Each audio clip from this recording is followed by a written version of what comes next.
The joy of embracing my story. Throughout my journey, I have been referred to as mommy's pet, teacher's pet, or manager's pet at some point. This meant being excluded from the cool club, which was not good for a girl's social image, especially if you were trying to fit in. Thankfully, it did not take me long to recognize that it was so much easier to just be me.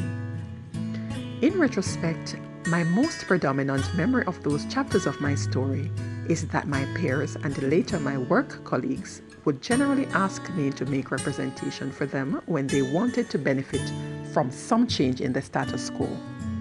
Of course, because of the perceived favor they deemed that I had found with those in authority. Though unintentional, that was great training ground. For more than a decade, I have been using those skills to make representation for small businesses in varying capacities, engaging with international entities as well as government agencies and regulators in my own unique way. I would often hear, "You're not the typical president," which is true. Because I wish to learn more, there are times that I refrain from speaking so that I do not miss what others have to share. I also believe in speaking to add value, not speaking merely to be heard.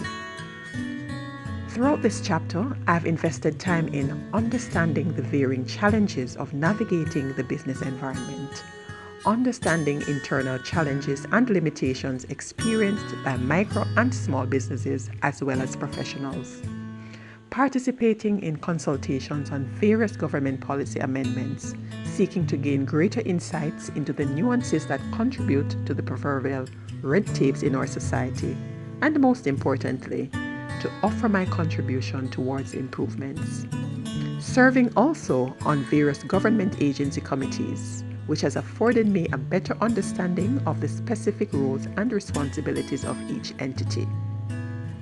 This also opened my eyes to the true value of corporate social responsibility. Additionally, having served as Chief Operations Officer for a small business, I also have first-hand knowledge of engaging with the various government agencies as a business. These collective experiences are the basis on which I offer my services as an advisor. Serenity Advisor, supporting the growth of professionals, micro and small businesses, liberating them to stand in their unique identities confidently.